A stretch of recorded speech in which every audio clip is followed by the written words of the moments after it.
Ibu, bapak, saudari, saudara, rekan-rekan muda, dan adik-adik sekalian yang terkasih, dimanapun kalian berada, bertemu kembali dengan saya Romo Tino SSCC di dalam catatan pesiarah. Di dalam perjalanan hidup, janganlah kita senantiasa selalu menyesali karena dibuang, karena merasa menjadi korban atau tidak mendapat perhatian. Tetapi beranilah menjadi pribadi yang beriman, yang mau bertumbuh dengan mengandalkan Tuhan dan meletakkan apa yang Tuhan ajarkan sebagai dasar yang utama dalam persiaran hidup kita, sehingga hidup kita menjadi berkat tidak hanya untuk kita sendiri, tetapi untuk setiap orang yang kita jumpai yang merindukan kasih Allah. Sebelum kita mendengarkan permenungan dari catatan pesiarah, marilah kita membuat tanda kemenangan Kristus. Dalam nama Bapa dan Putera dan Roh Kudus. Amin. Allah Bapa pencipta alam semesta, Engkau telah memanggil orang-orang di Korea merasuk iman dan meneguhkan mereka berkat kesaksian para martirmu. Mereka semua menjadi rasul sebagaimana Andreas, Paulus, dan teman-temannya. Sudilah Engkau menjadikan kami semua anak-anak-Mu, saksi-saksi-Mu yang senantiasa mau menjadi terang, yang mampu menghantarkan siapa saja yang merindukan kasih-Mu mengalami perjumpaan dan keselamatan kekal. Demi Kristus Tuhan dan pengantara kami. Amin. Ibu, bapak, saudari, saudara, rekan-rekan muda, dan adik-adik sekalian yang terkasih, di masa pandemi COVID-19, apalagi kita yang pernah terinfeksi oleh COVID-19, kita tahu rasanya dicuekin, kita tahu rasanya dibuang, kita tahu rasanya dijauhi. Bahkan seringkali kita menghukum diri kita sendiri karena merasa bahwa gagal, bahwa kita tidak mampu. Keputusasaan, kecurigaan, dan segala macamnya itu membuat kita semakin terasing. Itulah yang dikisahkan oleh kitab Ezra pada hari ini, di mana orang-orang pembuangan sudah merasa dibuang dan akhirnya mereka enggan untuk kembali ke tanah terjanji. Tetapi ada hal yang menarik, ketika orang beriman yang memimpin kerajaannya dan mendasarkan kerajaannya pada apa yang diajarkan oleh Allah, ia menunjukkan kemurahan dan belas kasih Allah, memberikan jaminan hidup bagi siapa saja yang mau kembali ke tanah terjanji. Allah kita sungguh luar biasa. Allah kita sudah menyelamatkan Anda dan saya serta kita semua. Tetapi beranikah kita senantiasa berbalik kepada jalan yang benar, senantiasa berbalik pada jalan yang Tuhan kehendaki? Jangan sampai kita senantiasa berada dalam rasa nyaman di dalam kedosaan kita.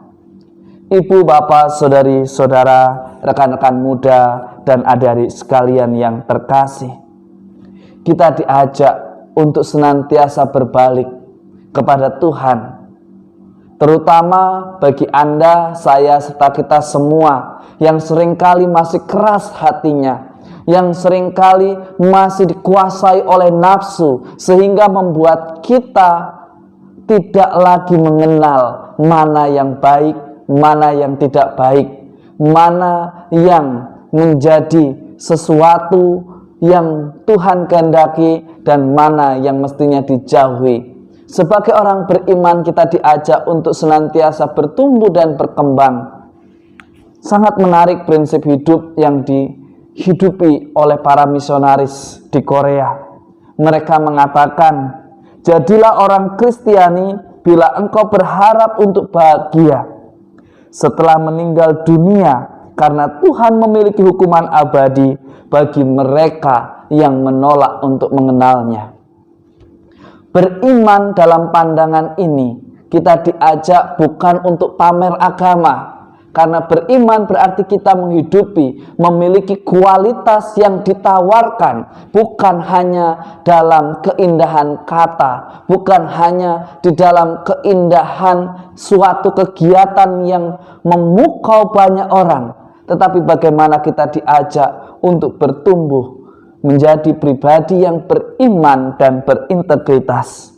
Sebagaimana di dalam Injil Lukas hari ini, Yesus menegaskan kepada para rasul dan para muridnya bahwa para murid dan para rasul tidak boleh menutupi kualitas imannya.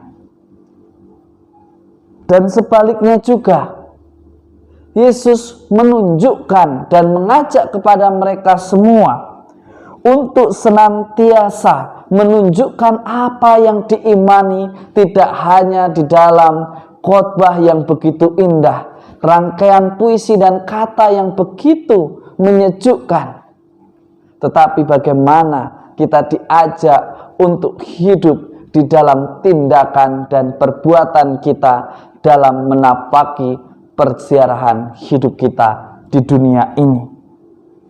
Mari kita awali pekan ini dengan menjadi terang. Yang namanya terang harus diletakkan di atas. Dan kita sebagai orang beriman yang mengenal Allah adalah kasih, hendaknya kasih menjadi hukum yang terutama di dalam hidup kita. Jika kita mengasihi saudara, diri kita sendiri, orang-orang yang ada di sekitar kita, kita akan senantiasa melaksanakan apa yang menjadi pekerjaan, tugas, tanggung jawab kita dengan sukacita dan dengan bijaksana, serta dilakukan dengan penuh tanggung jawab.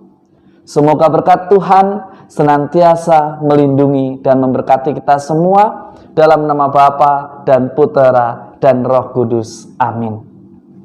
Ibu, bapak, saudari-saudara, rekan-rekan muda, dan adik-adik sekalian yang terkasih, pada pekan yang baru ini kita semua ditantang untuk menjadi garam dan terang, dengan tidak membiarkan nafsu menguasai diri kita, yang dengan tidak membiarkan kekerasan hati kita dan juga keegoisan kita merajai dan meratui hati kita. Belajarlah untuk meletakkan apa yang menjadi ajaran Tuhan menjadi sesuatu yang teratas dan yang utama di dalam perjalanan hidup kita. Mari kita menjadi terang dengan tetap taat dan setia pada prokes yang sudah ditetapkan, dan cobalah untuk senantiasa menjadi pribadi yang inspiratif, berkualitas, dan beriman yang tepat dan benar di tengah masa PPKM. Dengan kita berbagi, dengan kita berbela rasa, kita bersaksi dan menjadikan hidup kita berkat bagi Anda, saya, dan sesama. Tuhan memberkati. Amin.